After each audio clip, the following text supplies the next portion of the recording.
All right, we're going to start here in a few minutes.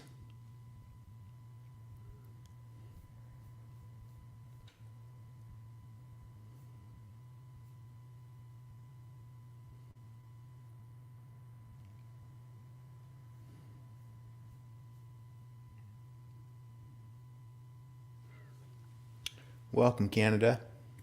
Welcome, New York City. Welcome, Asheville, North Carolina. Man, it's been a minute since I've been to Asheville. What was that? 7, 8 years? Maybe 9 years ago? I did a retreat out there. Out in some beautiful space and rolling hills and gorgeous scenery. It's really nice.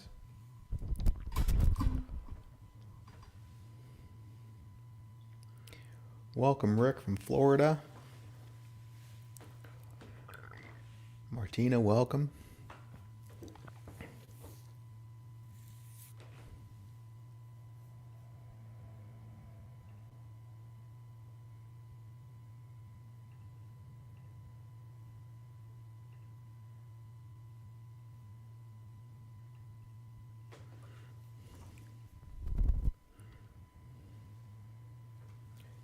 Tenor fee?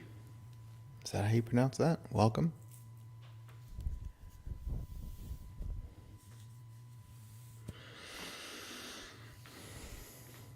Oh my goodness, oh my goodness.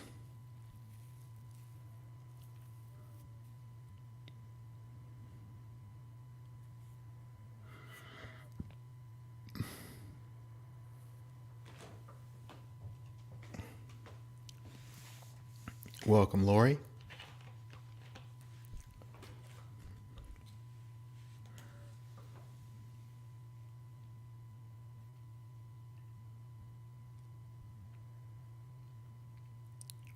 Welcome, Jane.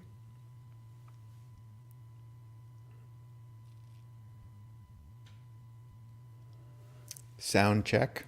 1, 2, 3, 4, 5.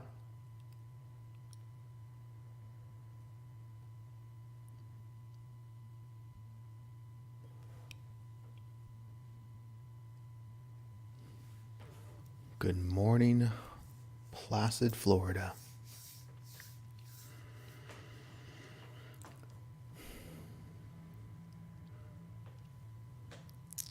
Still feels slightly odd to...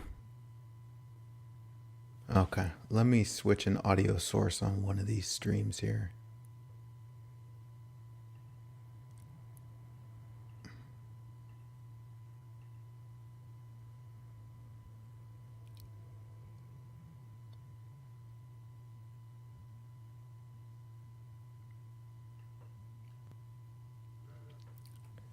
Testing 1, 2, 3, 4, 5.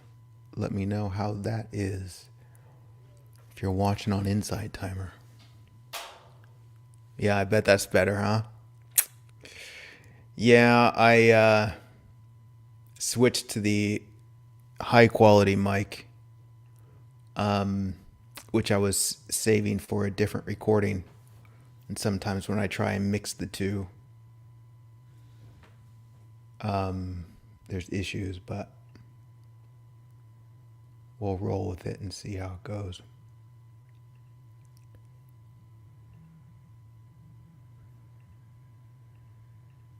Oh.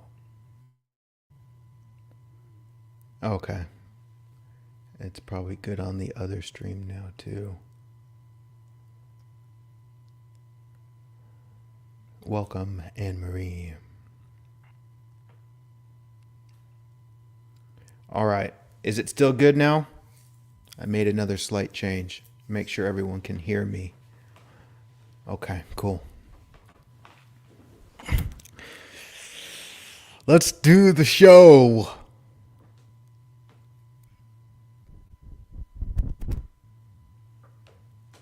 That's my nervous face.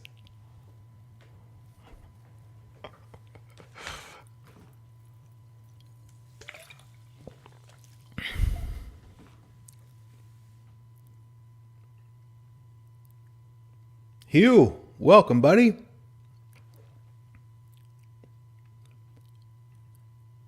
Okay.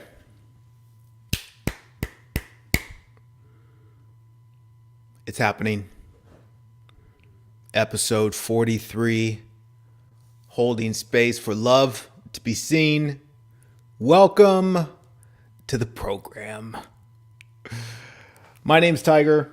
We are going to take a little journey into the topic today of being a better listener and thriving in life. And if this is your first time on the program, welcome. I guess if you're returning, welcome as well. We're going to hold space for love to be seen. And what that means is we're going to just show up here without much of an agenda and really celebrate the opportunity to hang out in such an epic space that's willing to look beyond the mind's nonsense and see ourselves, others in life more clearly. And as we do that, the natural consequence is to experience more love, compassion, and freedom. So that's what this program's all about. It's for those who appreciate my unique flavor of sharing insight and wisdom, and they like to hang out with me and let me run my mouth, listen to me talk to myself, and then sometimes they hear some things that adds value to their life.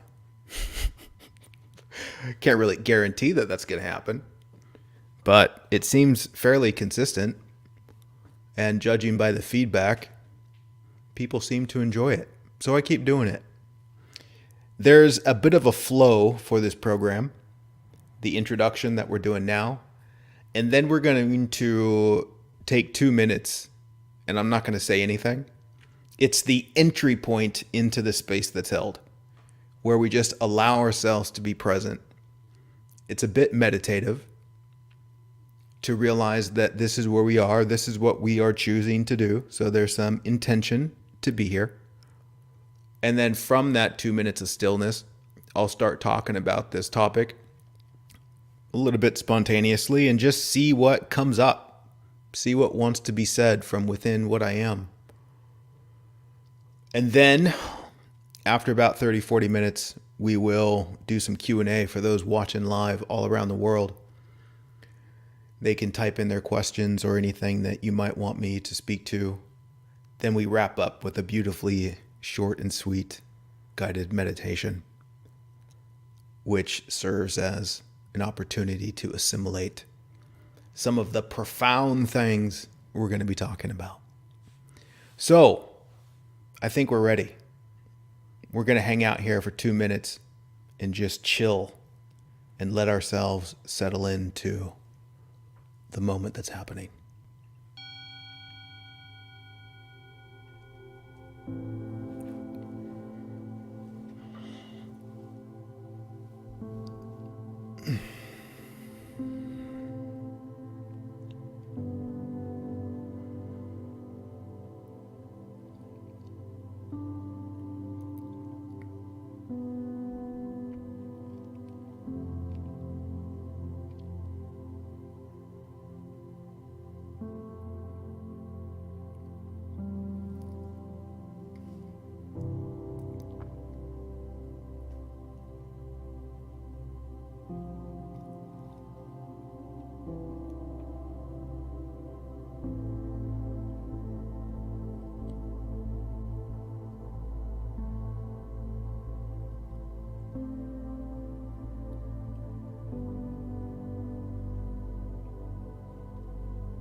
Isn't it fascinating how we can just be in the midst of our lives doing what we do, going from one task to another, and then you just take a moment to be still and forget about everything?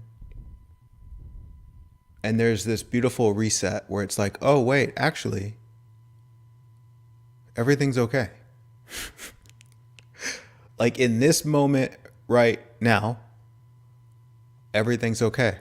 And yeah, adorably, I can imagine things about the future that may seem like they're not on time. I can look backwards 30 minutes last week, find something to argue with. But all of that's happening in the imagination.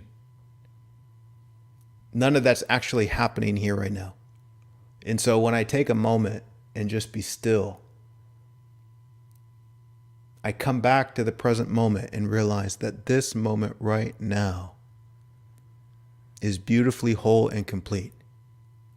And you know what? That speaks pretty directly to the topic. Be a better listener.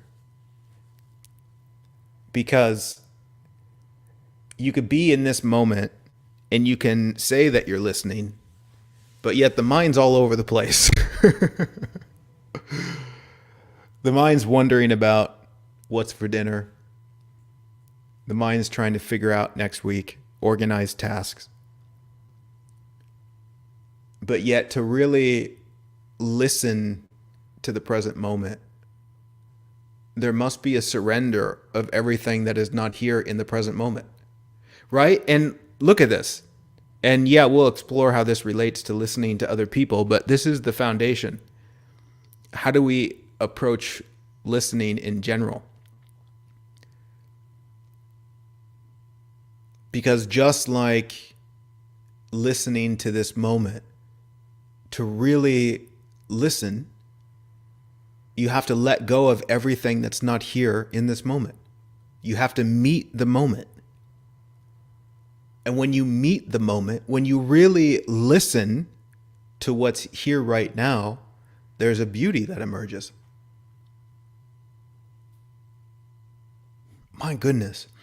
Okay, so this episode, like a lot of these episodes, they're like a 5-day retreat in and of themselves, where we could just go on and on and on about a beautiful collection of things to explore. And the playful challenge is for me to summarize this in a short amount of time. However, the pre-broadcast reflections that I wrote today, I feel add a depth of clarity to this topic that I'm not going to be able to get into. And it was a little bit longer than normal. I think it was about 1,600 words. And I created a nice outline of what it is for me to be a better listener in different areas of my life. And it's formatted nicely. So if you didn't get a chance to read that, I encourage you to find those. It's a great opportunity to dig into these things. But I do have this outline in front of me, and I might speak to a little bit of it. But the title, Be a Better Listener and Thrive in Life, I asked myself, what does it mean to thrive in life in the pre-broadcast reflections? And I wrote down a sentence that I think does a nice job of summing it up. I said, to be heartfully engaged in my human experience, where I'm purposefully uncovering opportunities to grow, play, and add value to people's lives. That's a good representation of what I feel is to thrive in life, is to constantly be growing, not out of some sort of obligation, but out of a genuine curiosity. And my goodness, there's so many things I want to talk about. But we'll just play with this and ramble a little bit. Just on that topic, as it relates to thriving and growing, we can have all of these assumptions about what we should be learning, how we should be growing. And really what we're doing is we're looking out at the world and kind of taking on these projections of how we should live our lives, what other people think we should be learning, rather than deeply listening. Rather than deeply listening to what's going on inside of ourselves. Because as you listen, you will find a very natural flow of what your being wants to discover, where it wants to grow. And for me, there's a great enthusiasm in that discovery. Like, what am I genuinely interested in? Not what should, but what is there, what's real, what's true, what's sincere. And you see there's a depth of listening there. Looking beyond all the social conditioning, looking beyond the patterns of thinking that is really just your parents' voice in your mind telling you what you should be interested in. But there's something that's more alive, more authentic. And you see this as children be children. They learn and grow very rapidly as they follow their own interest. It's like something captivates their attention and they get sucked into it. And they're not even trying to grow. They're not even trying necessarily to be better. They're just in a space of, this is fascinating. This intrigues me. There's a listening there.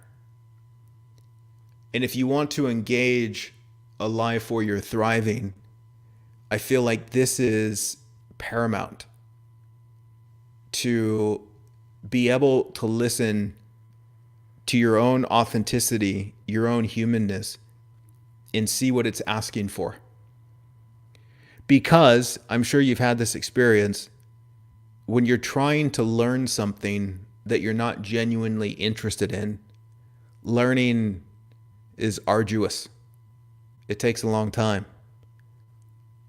But yet when you're learning something that speaks to you, it's much more rapid, is it not? It's much more engaging.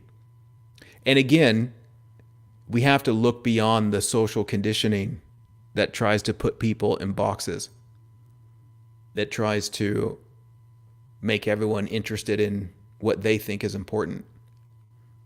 And that's not listening to reality. That's not listening to what's sincere and true.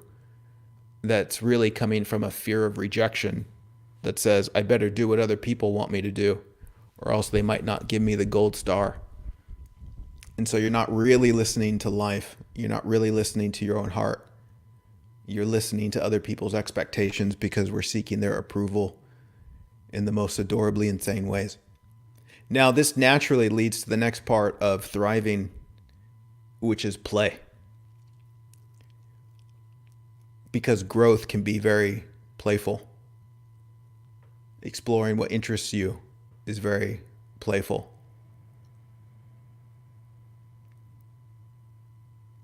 And this aspect, I feel, is often missed as it relates to our openness to thrive in life.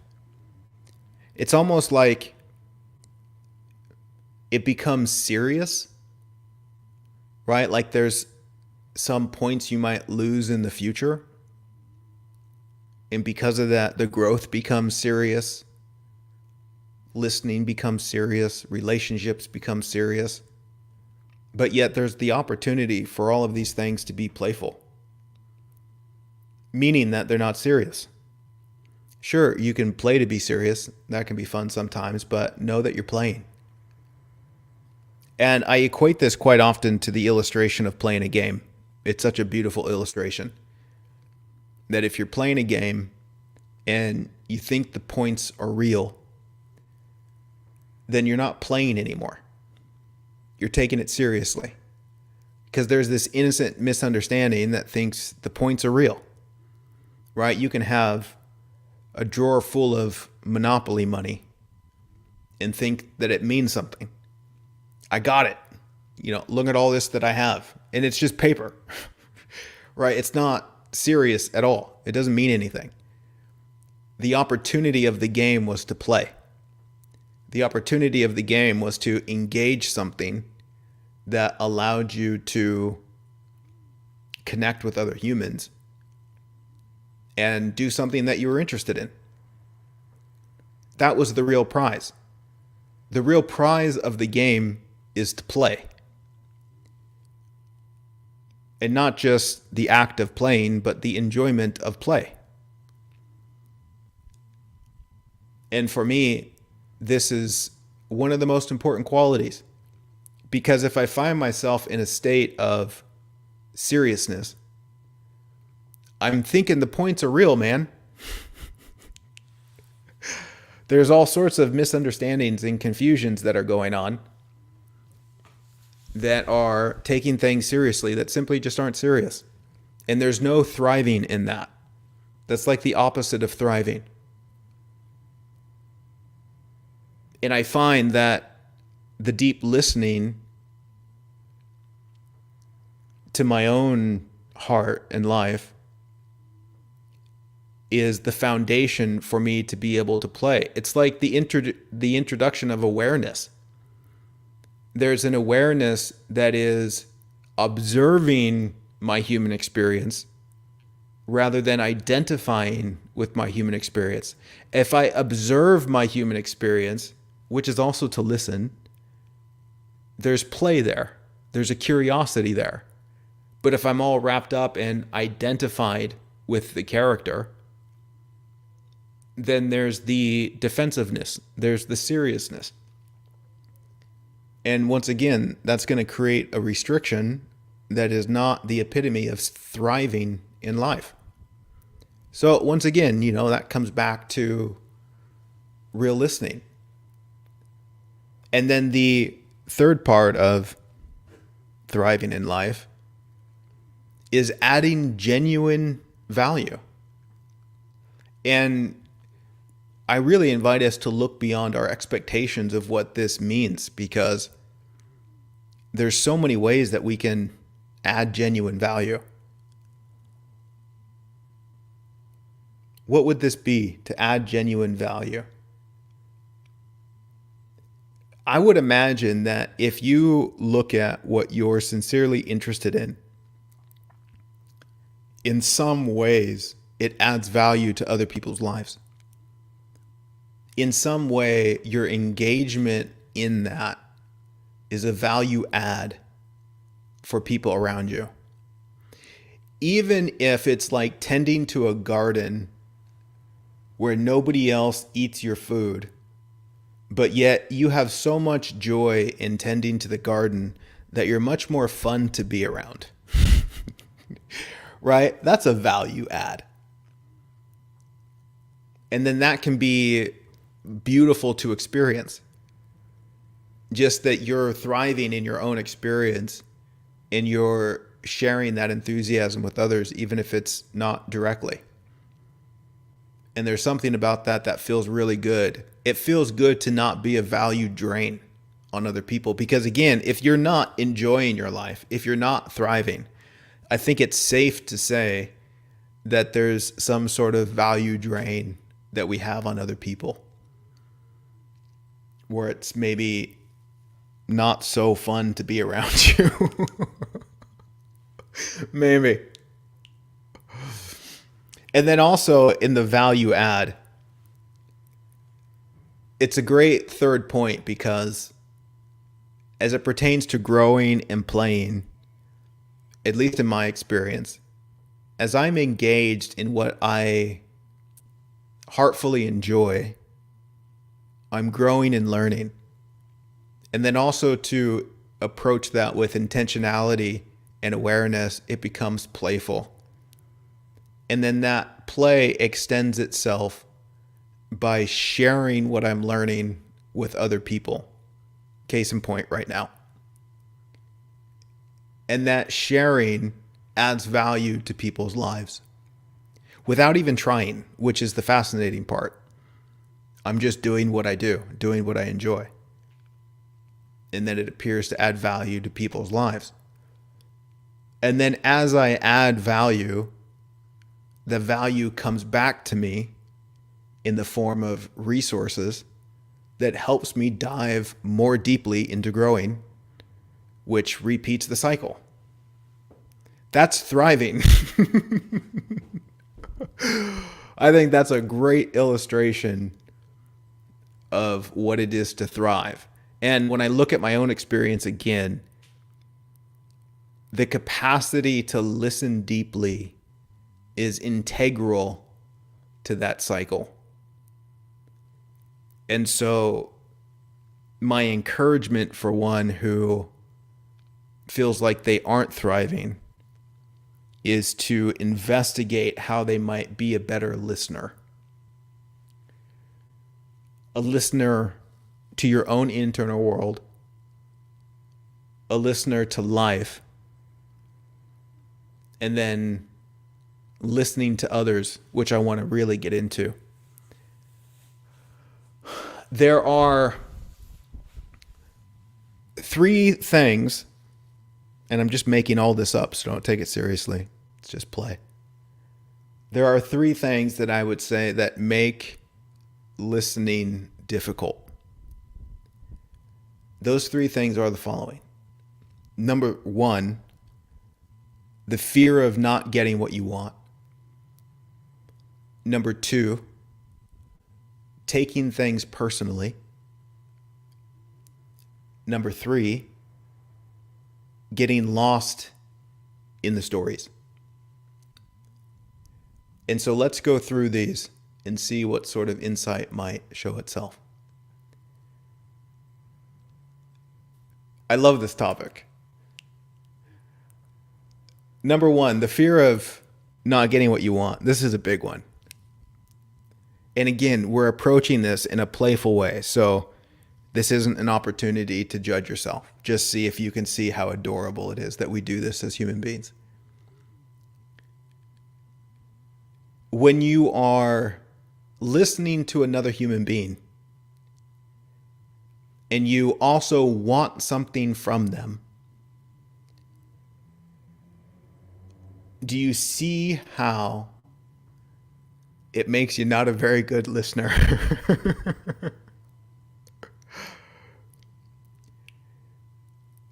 When you want something from another human being and you're in a space of listening, there's this adorable attempt to take what they're saying and use it to get what you want. And then as you're listening, there's this agitation and fear that you might not get what you want. Do you see how that fear gets in the way from really listening? Because what is really listening? Really listening is to be empty of any agenda. And it's to hold a space that completely allows the other person to have their experience. It's allowing them to feel how they feel. It's allowing them to think what they think. And in that space, there's no judgment. It's a beautiful space that lets go of the other person, sees their inherent freedom, and allows them to just exhale completely. Which is quite fascinating too, because in such a space, people feel much more free to share. They feel like it's much more safe to be honest, which means there's more to listen to. And if you want something, then that beautiful space goes out the window.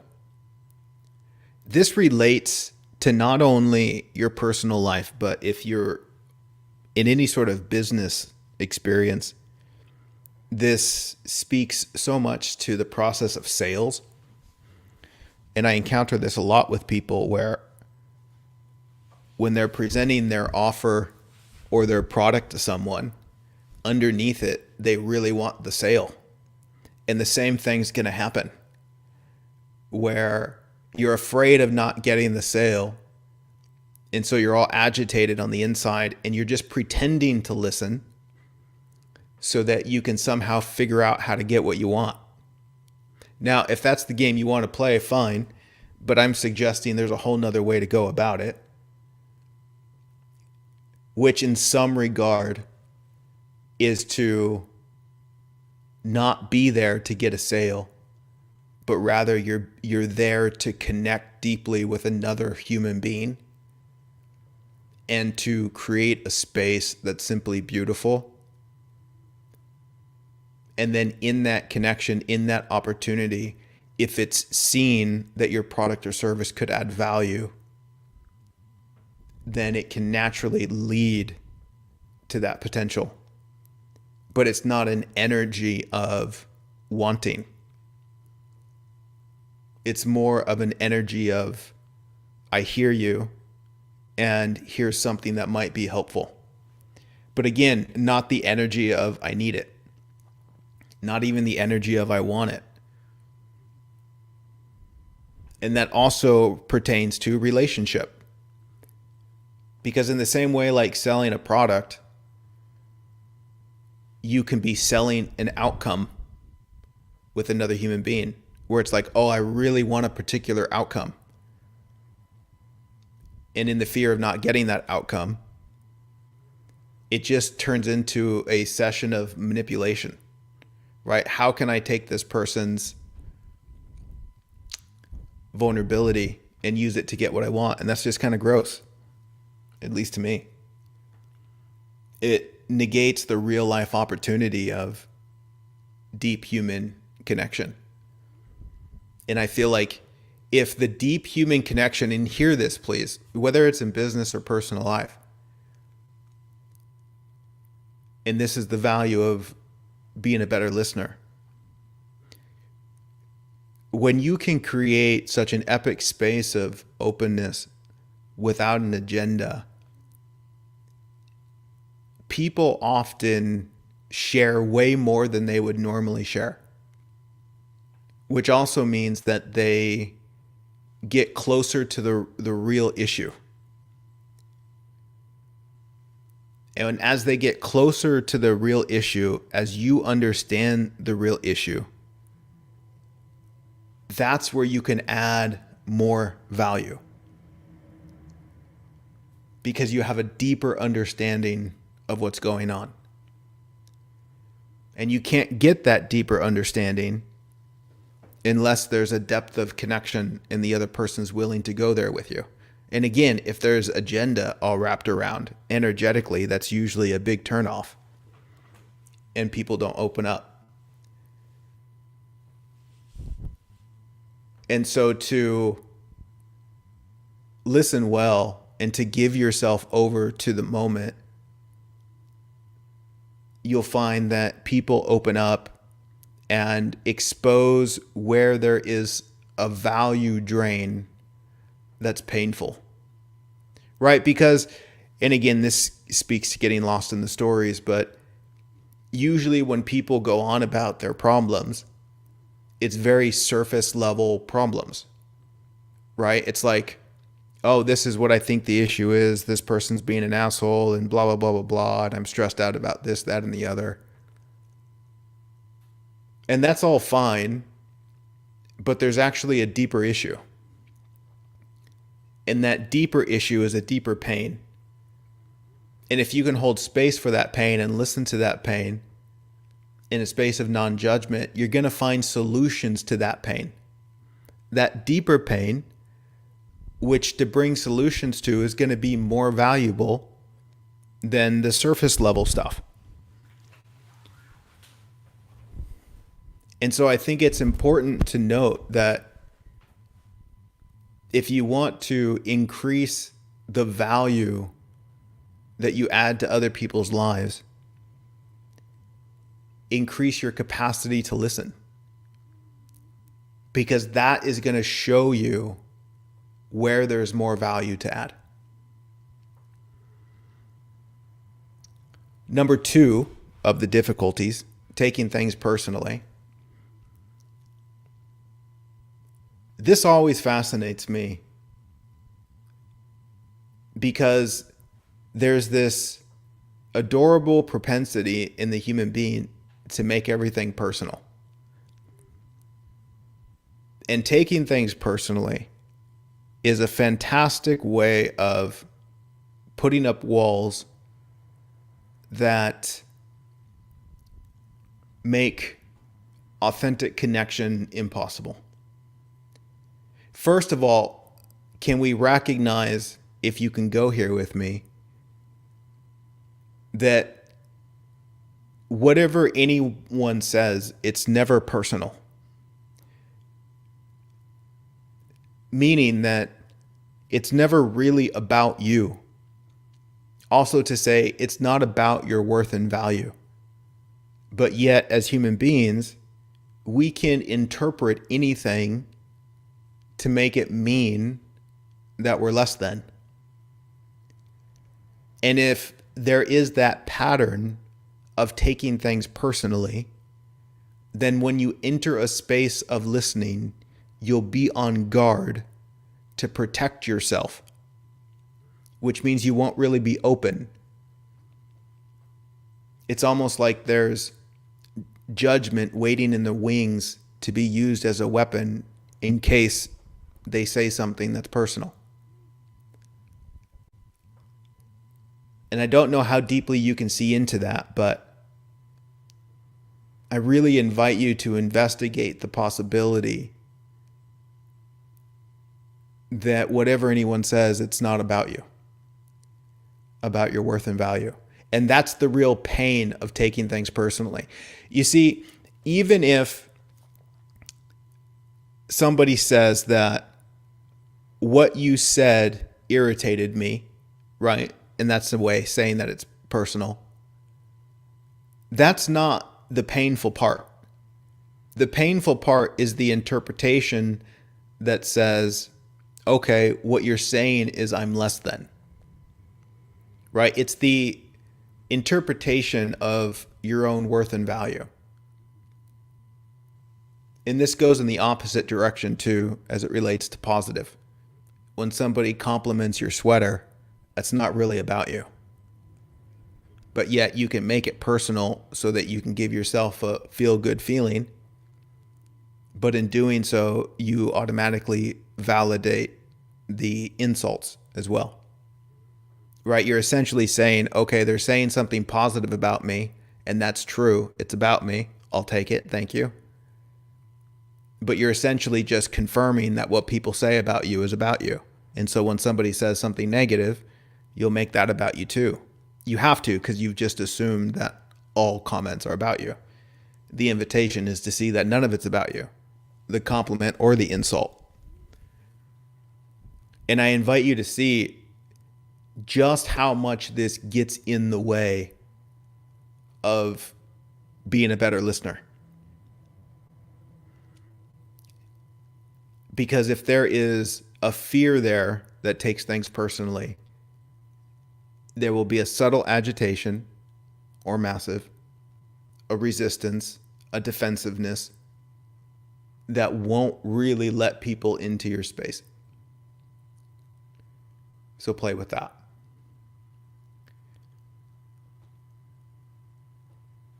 And again, when you take things personally, it's almost like withholding a freedom for the other person to feel how they feel or to think what they think.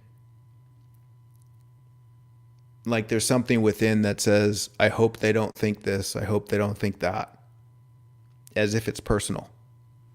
Right? And that's a bit of a manipulative vibe. I want something from them. I want them to see me a certain way. As if it has anything to do with you. But to see that it's not about you at all, there's this letting go of them. And it's so beautiful. It's so beautiful to just give people back to people, let them have their experience, let them see what they see without having to defend yourself. Even if it's defending your own belief structure,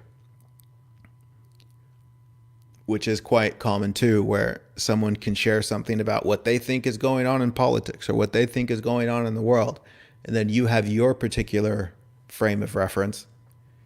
And if they don't agree with your reference, then it's interpreted as being personal somehow, which is super silly.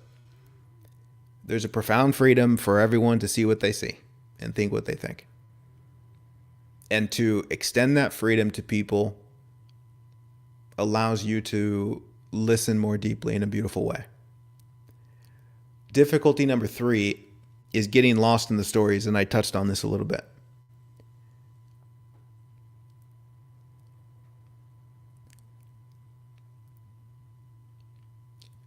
This not only pertains to listening to other people, but it pertains to listening to your own heart and life.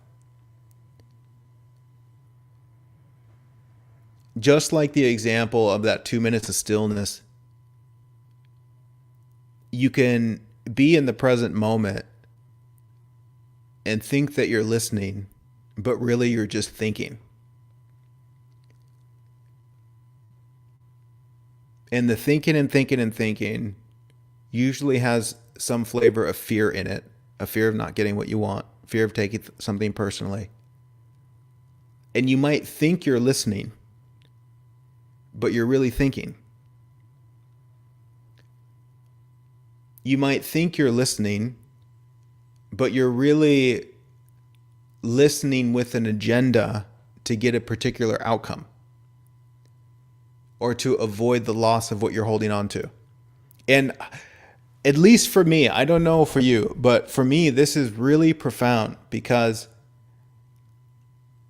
I can see where I think I'm listening, but I'm not really listening. Maybe my mouth says I'm listening, but underneath it, I'm trying to hold on to something.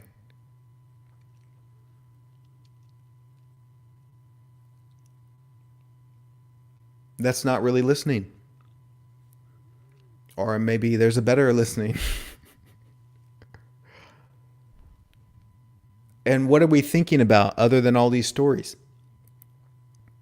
that don't really pertain to what's actually going on?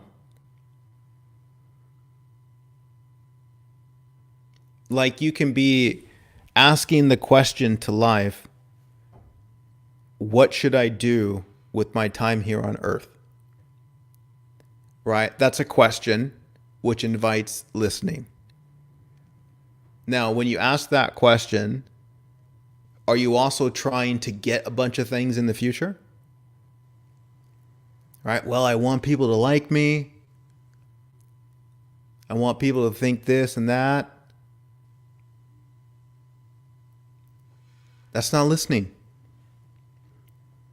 Those are all stories that we're telling that are trying to hold on to some fantasy of who we think we are. Trying to protect this character that's not even here right now. And so we're listening while also trying to protect this character.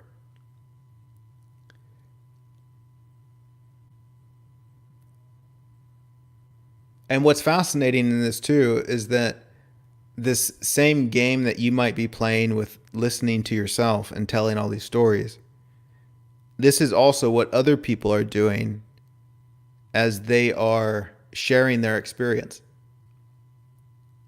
They're lost in their stories. Not wrong, not bad. It's just what we do as human beings. And so what I love so much when I talk to people, and it's not uncommon, right? Like say I spend an hour with someone, the first 30 minutes, they're just going on and on and on about all their stories. It's super cute. And they think that the stories are the problem. They think that that's where the issue is. But yet what I recognize also from my own experience is that's not where the problem is. It's almost like we're telling these stories to avoid going more deep, to avoid seeing the real issue. And which is what I love about holding space for people, because it's an invitation to look at the real issue. Yes, let's get all the stories out there. Okay, but let's look more deeply now at what's really going on so that we can actually address it. And it's the same, for the self. I'm not saying don't have stories. That's fine. Get them out. It can be a great exercise to just be radically honest about all the stories. Radically honest about what you think is irritating you. But after you've exhaled and gotten that all out, then you say, okay, well, what's the real issue here? And you know what it always comes down to? You've heard me say this before. I'm scared. And what am I scared of? I'm scared that I'm not enough. And I'm trying to resolve that inadequacy with stories. And how's that going? Not so good. Beautiful. Okay. That's what I got for you. That feels complete. Still a bunch of things we can dive into, but let's end there and at least see if there's any questions that arises or things that you guys might want me to speak to. For those watching live, we can see if there's anything you guys want to say.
All right. Question comes in from Amanda. How to handle people that only think about what they will say while I'm talking. To talk about themselves because they like to talk more than listen.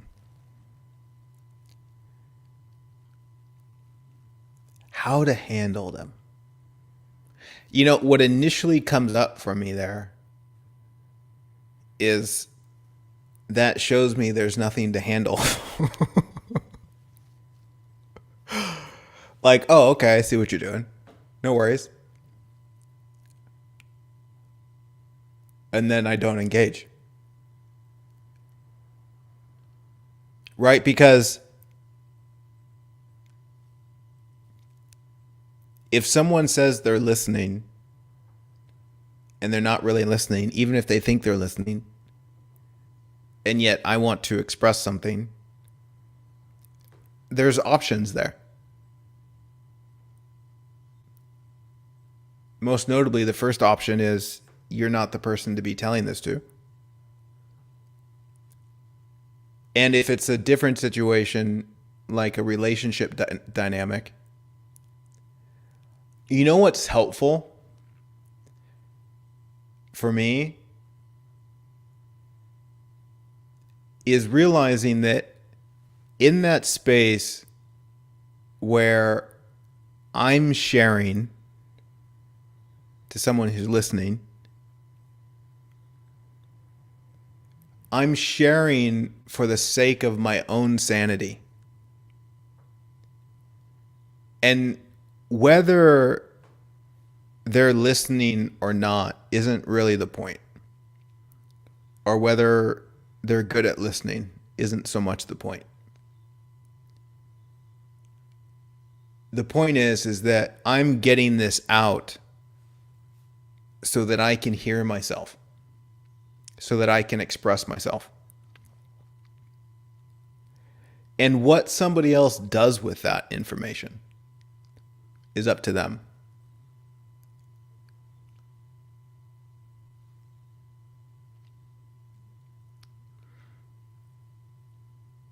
And then there's also the option to just say exactly what you said, Amanda. Tell them that. Right? Isn't that an option? Hey, it doesn't really seem like you're listening. I might be wrong, but it seems like you want something. And that makes it difficult for me to share with you.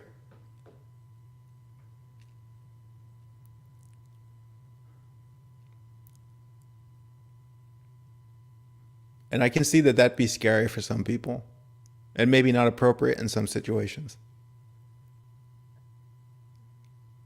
But it also speaks to listening to yourself in the presence of somebody else listening to you, right? It's like, if that's the authenticity, if that's what it genuinely seems like for you, that's okay. And it's also okay to communicate that.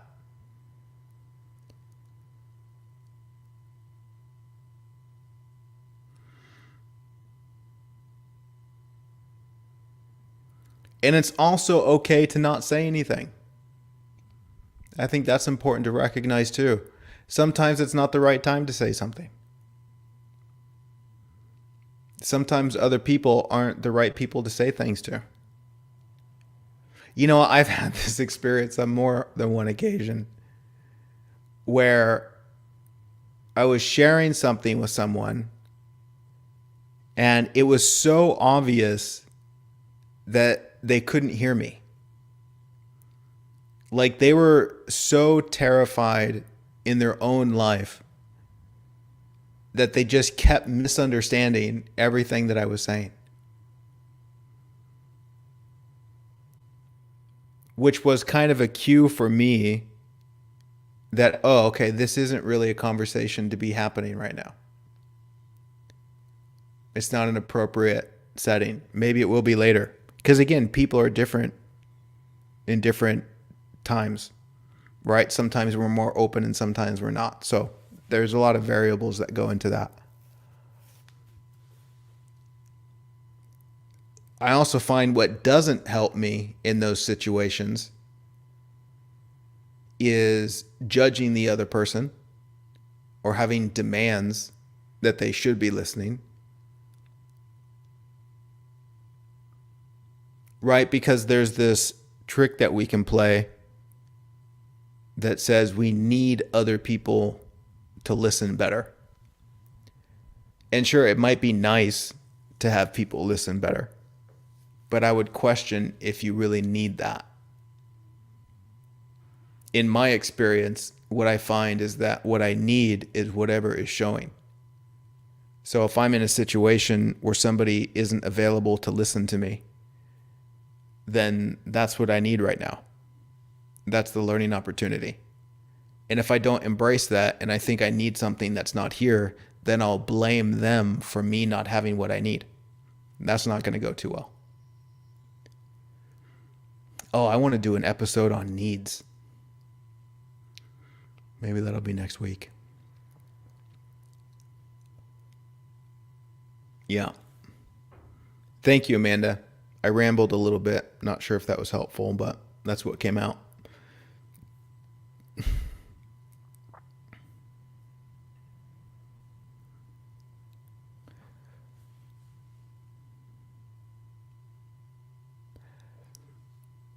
Question comes in: how to navigate when listening becomes unbearably exhausting, but you do want to listen. That's awesome. How to navigate when listening becomes unbearably exhausting. I would question for myself, why do I think this is so unbearable? That would be the perfect lesson for me. Like, is it really unbearable, or am I just not getting what I want? Which maybe means I'm not fully listening. Is it really unbearable, or do I think this is in the way somehow?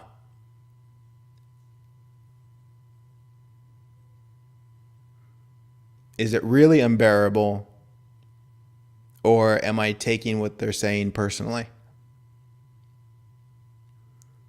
Right? I find that to be an interesting interpretation, that something is unbearable. Sure, granted, that may be the case. But I can imagine lots of situations where I see something or I see something as unbearable, and there's actually something else going on inside of me which is turning it into the unbearable. And then granted, if it's just the sincerity of this feels like way too much for me right now, communicate that. I think also this flavor of communication, to be honest about things like that, is helpful for everyone. Like, I was just doing a text exchange with somebody, and they were wanting to get into some emotional things, and it's Tuesday, and Tuesdays are my busiest days, and I just as much as I wanted to listen and support, I had to say, thank you for sharing this. Unfortunately, I can't be as available as I would like to be right now. I got too much going on, but maybe later we can look at this.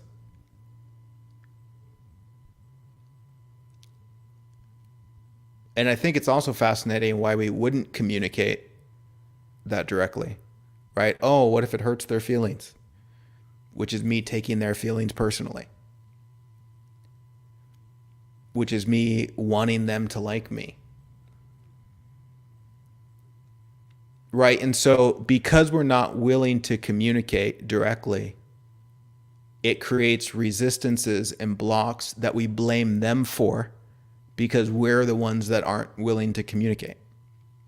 That's fascinating.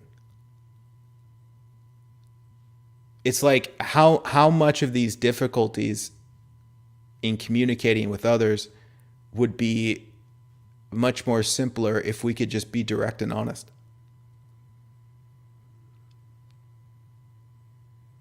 That's a good point, I think. Another question: how do we get past those stories and overcome I'm not enough? Because we are. Absolute and no denying that. How do we get past those stories? My very classic approach to inadequacy is to see the truth of it. And this also points to the discovery that the sense of inadequacy contains a lot of wisdom. And as human beings, this is going to be a whole nother video, but as human beings, we want to be enough. So we are afraid of the thought that we're not enough. And so rather than seeing the truth that that thought is pointing to, we try to push the thought away. Right? Because really, if it's showing, then there's something to be learned there. But if you're scared of that thought, if you're scared of not being enough, then you'll try and hide from that thought. And what do I mean by the truth in that thought?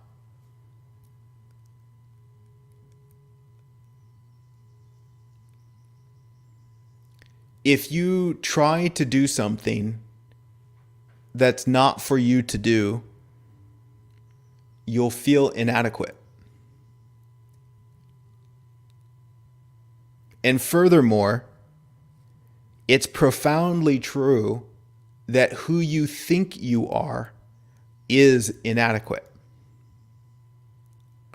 Because who you think you are isn't real. And if who you think you are wants to be real, you'll feel inadequate. Referring to the ego. Equally as so, if you try to make somebody else love you, you'll feel inadequate. That's not for you to do. If you try to control the weather, you'll feel inadequate. If you try to want somebody to have certain thoughts about you, you'll feel inadequate. Right? The inadequacy is an alarm that's saying you're trying to do something that's not for you to do. Speaking to the ego. Now, it's incredibly true that what you really are is enough.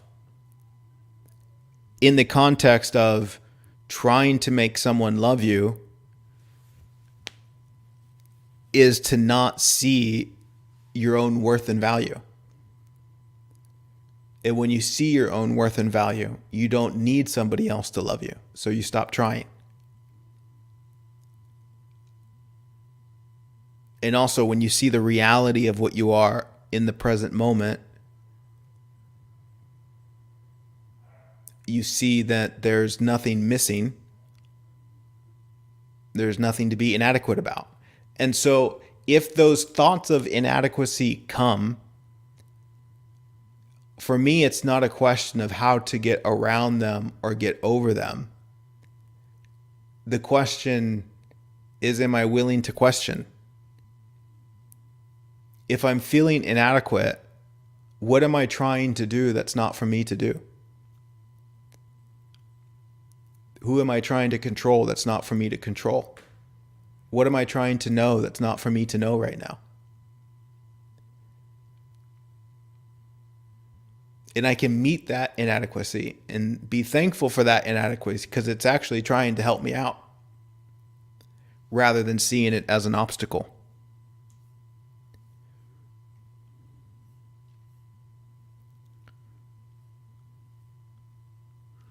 Michelle, you'll have to get in touch with me for that because I can't do that on IT. But I can point you in the right direction.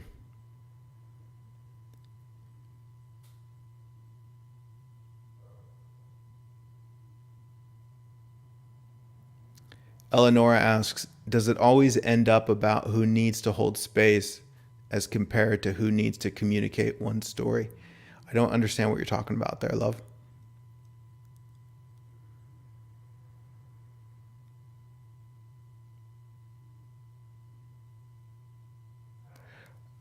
Maybe I can say that this is, for me, this is never about the other person.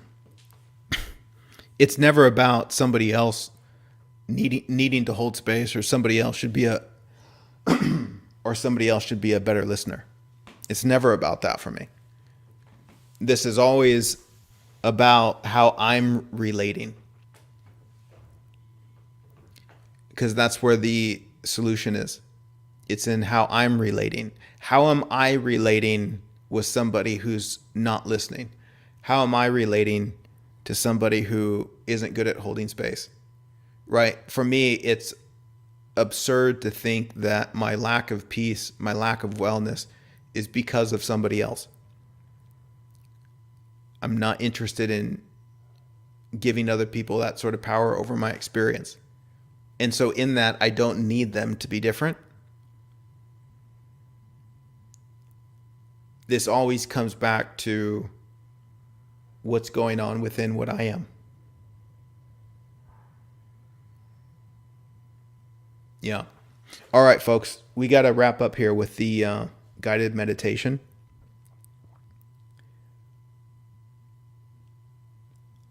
so that I can move on. I got other stuff I got to do.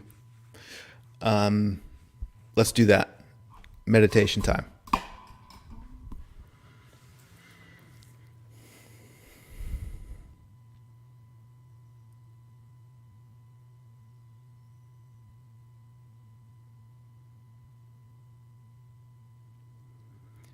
Welcome to this guided meditation. Let's allow ourselves to be comfortable, relaxed, and just be here.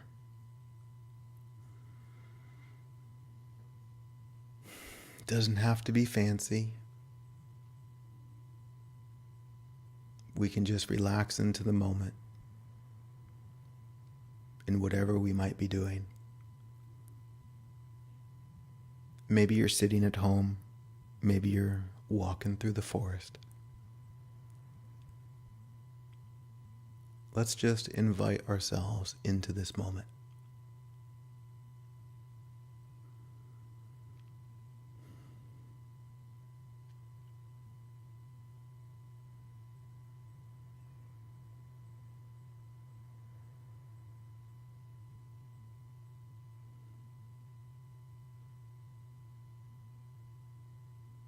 Can we recognize the stillness that emerges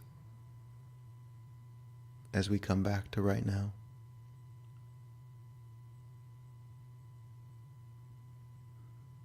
Maybe 1 or 5 minutes ago, there was just so much thinking and thinking and thinking.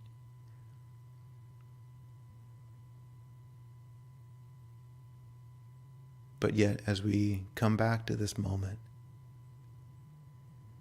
we can just recognize that we don't need to be thinking and thinking and thinking.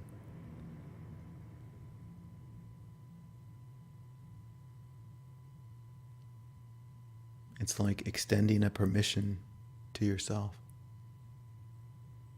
to just be.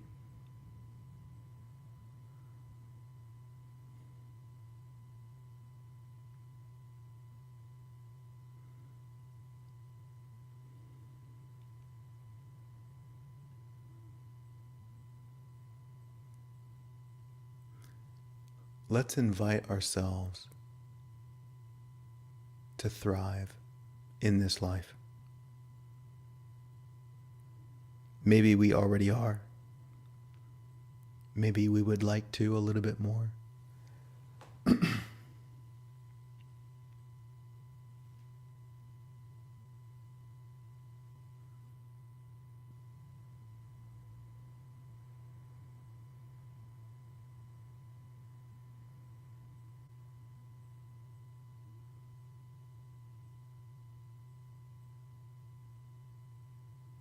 Maybe we can invite ourselves to go on a great human adventure.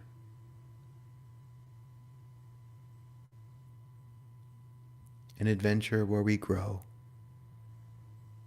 An adventure where we play. And an adventure where we add value to people's lives.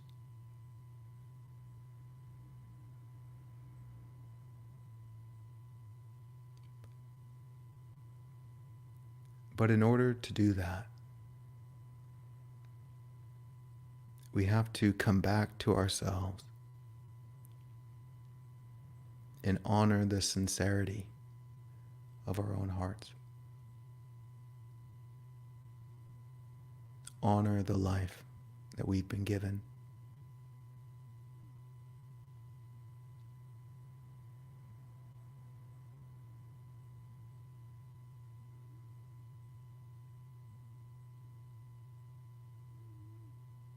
And in the most beautiful and self-forgiving sort of way, we can just acknowledge where we might not be doing that.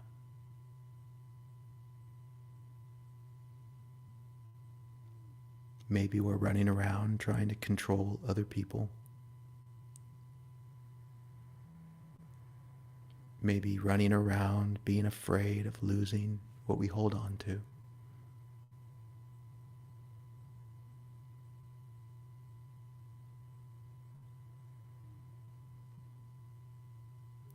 Maybe we're trying so hard to do something that we're just not interested in. Maybe we're trying to live a life that isn't even our life. We can't thrive in that sort of space.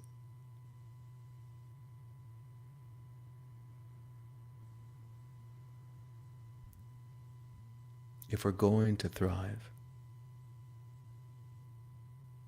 we have to come home and allow ourselves to truly be alive,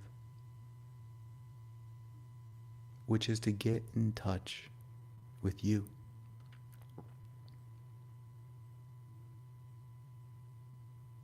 What are you genuinely interested in that you're not allowing yourself to explore?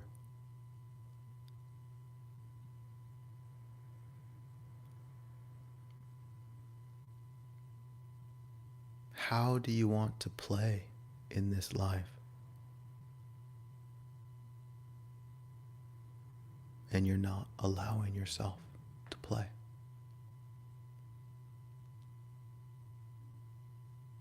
In what ways do you want to add value to people's lives, but you hide from your own brilliance because maybe you fear what others might think?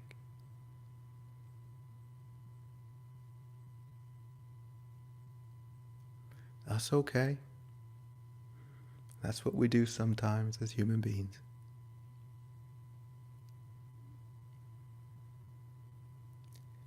But maybe also we can see that it's not working.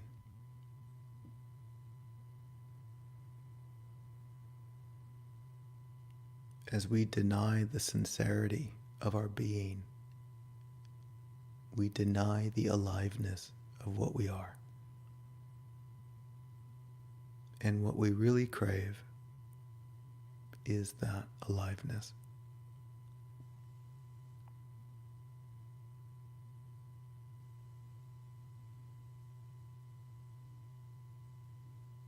In many ways, as I've said 1,000 times, it's like there's this child within you that knocks on the door of your heart and says, "Can I come out and play now?" And in the most innocent misunderstanding, we say, "No, I'm still pretending to be an adult."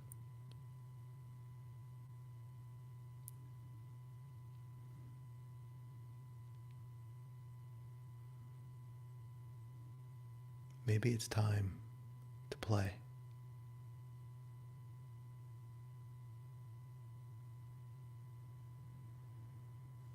Maybe it's time to take risks and grow.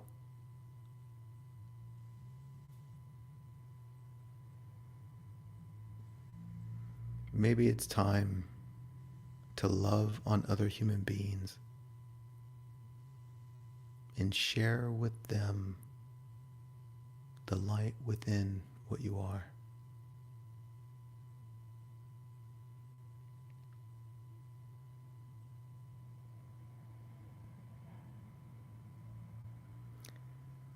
You see, it's not a requirement, it's an invitation. It's not a demand. It's not a should.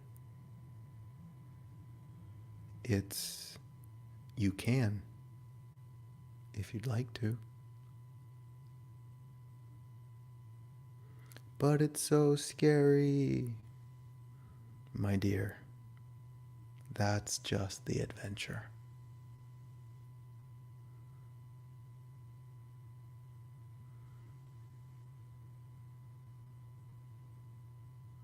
Just like all the fears we've passed through in this life. After you walk through that fire, you look back and you realize there was nothing really to be afraid of. It's not what I thought it was.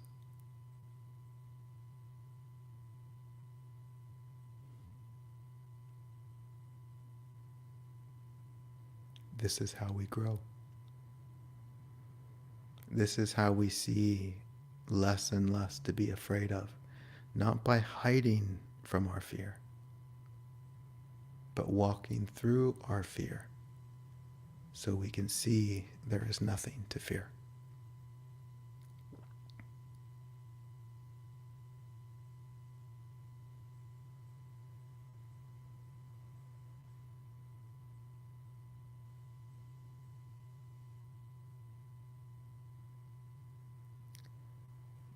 So if you're open for it, go play.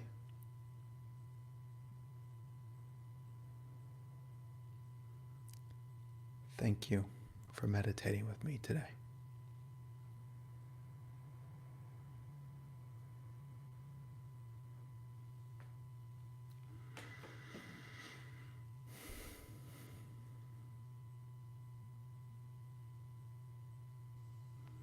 Amir G, what's up, brother? Long time.